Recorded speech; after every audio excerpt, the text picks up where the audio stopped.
A física é uma ciência experimental, onde as atividades laboratoriais permitem-nos encontrar relações entre grandezas e confirmar leis.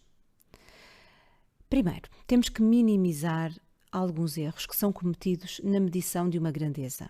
Daí que se devem realizar diversas leituras em condições idênticas e calcular o valor mais provável, ou seja, esse valor mais provável é a média aritmética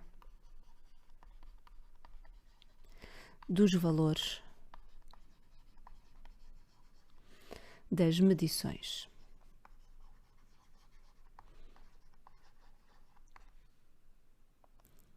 Em segundo lugar, teremos que determinar qual o grau de concordância.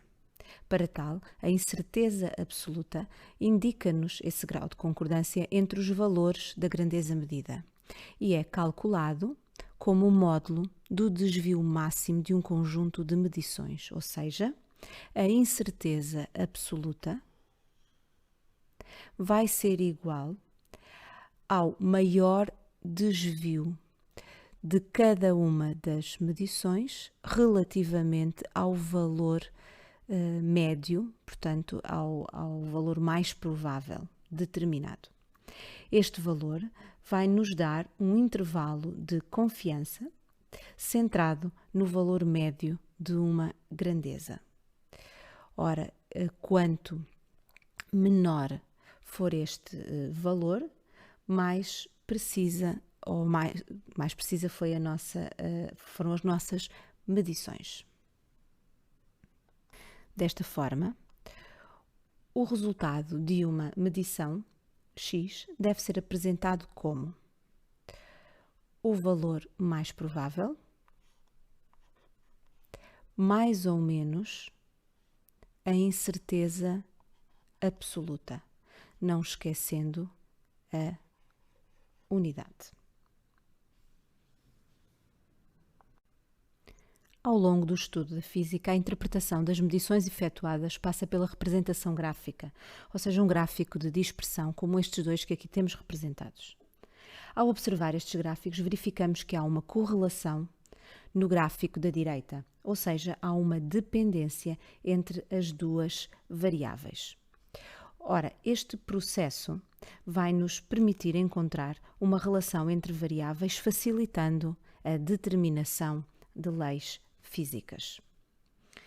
Caso a relação entre as duas variáveis seja linear, a representação gráfica será uma reta.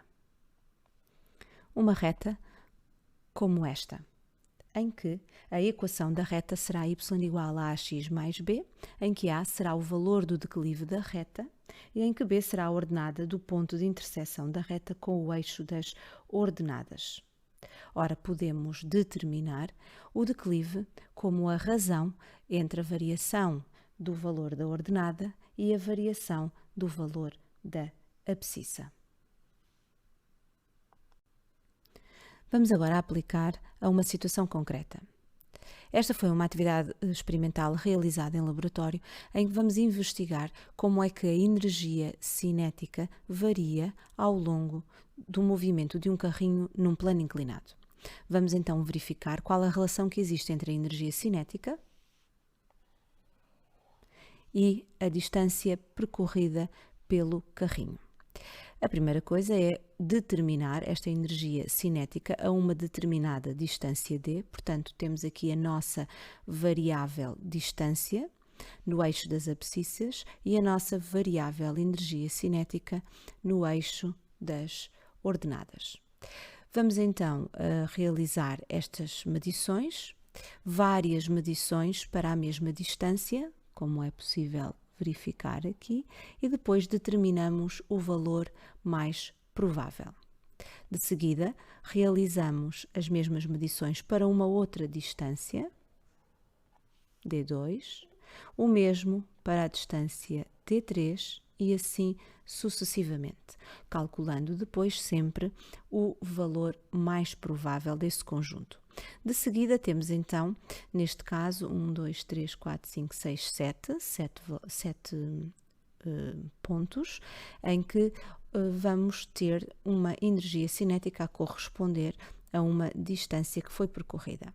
Vamos verificar se existe uma dependência entre estas duas variáveis, e é possível ver que sim, sendo então uma relação linear, que pode ser representada por uma equação, a equação da reta, que é esta que aqui está representada. Neste caso, o y será a energia cinética, o x será a distância percorrida e o a é o declive desta reta, ou seja, é a constante de proporcionalidade. Sabendo que a variação da energia cinética é igual ao trabalho da resultante das forças, e sabendo que o trabalho da resultante das forças é a força eficaz vezes a distância percorrida, então conseguimos compreender que este declive, esta constante de proporcionalidade, irá corresponder à força eficaz. Esta força eficaz vai depender da massa do carrinho, vai depender da aceleração da gravidade e vai depender do ângulo, portanto, da inclinação do plano inclinado.